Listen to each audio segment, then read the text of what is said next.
Zay, it's about that time. Mm-hmm. It's about that time for my favorite segment of all time here on the show. A take for 99 cents, where we give you a very expensive take for a cheap price. A take in all of sports that's currently flowing in our brains that we want to fire off right now, that we didn't have the time to fire off or didn't have the space to fire off. We have that opportunity to do so right now.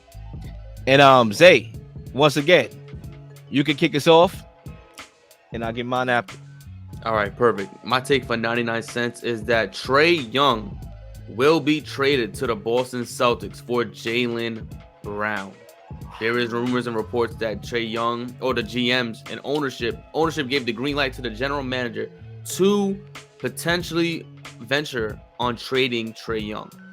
He got the green light to do so, and we already know there's reports that Jaylen Brown is not happy in the Boston arena. What better place than to go than the place that you were born and raised in Georgia? And I think that is something that Jaylen Brown would be happy to be, and I think Boston will also be happy to have Trae Young in Boston, a point guard, finally, after years. I think something that they don't have is a point guard. They don't have a playmaker. They don't have a guy who can move the ball and facilitate an offense. They haven't had that some time now, and they've been trying to make Jason Tatum the primary playmaker on that team. And I think adding Trae Young to the Boston Celtics allows Jason Tatum to play his natural scoring position and allows Trae Young to be who he is, which is facilitate the ball and shoot on occasion. The Boston Celtics already have a leader there. There's no worries about him going in there trying to be a leader. He just goes out there and knows what he does best and ball out.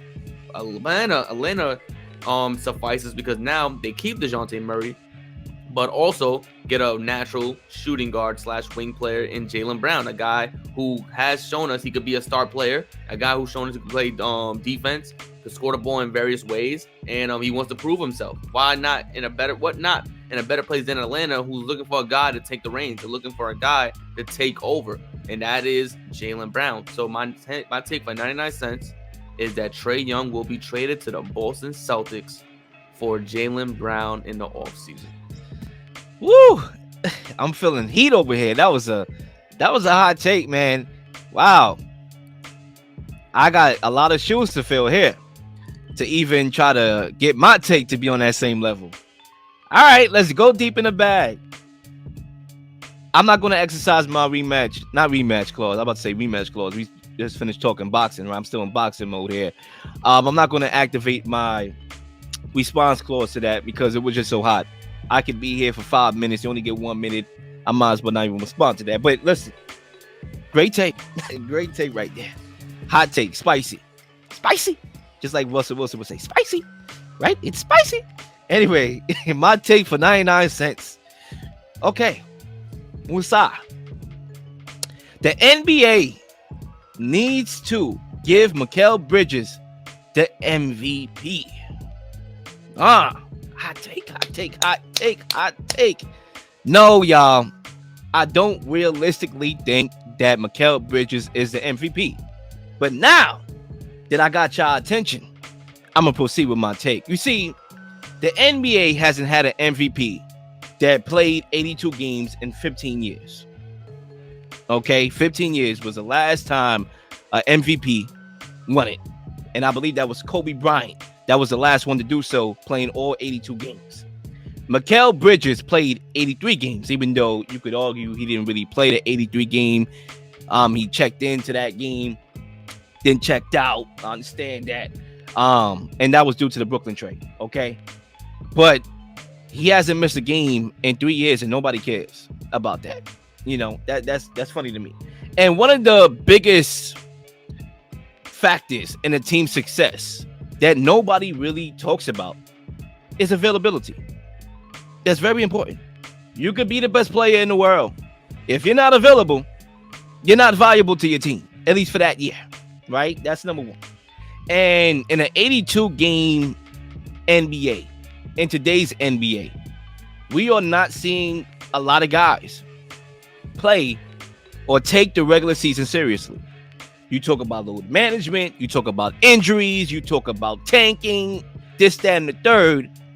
We need to appreciate when guys play 82 games. We need to appreciate when we have a player in Mikal Bridges, no matter what role he had, whether it was a supporting role on the Suns. He was still valuable to the Suns because CP3 was hurt, right? Devin Booker was hurt.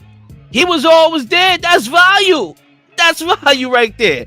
Or whether he go to Brooklyn and he's the guy, that's value. He's available. Folks, Joel Embiid is about to get this MVP. I'm predicting it. I believe the MVP is his. I believe he only played 67 games. Meanwhile, Mikal Bridges played 83 games. If I do my math, and my math is correct, that's 16 more games than Joel Embiid.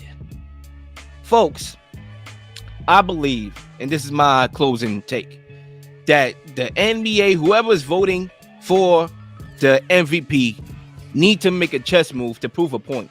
It's not about Mikal Bridges being the MVP. He's not the best player in basketball, clearly, right? But it's about making a strategic move to show and prove to the NBA players why taking the regular season seriously is so important to the NBA. And we have a lot of issues in the NBA today because guys don't take it seriously, right? Whether it's the All-Star game, dunk contest, whether it's guys in street clothes and not playing. The NBA is literally boxing himself in because of the regular season. It's only becoming a playoff league.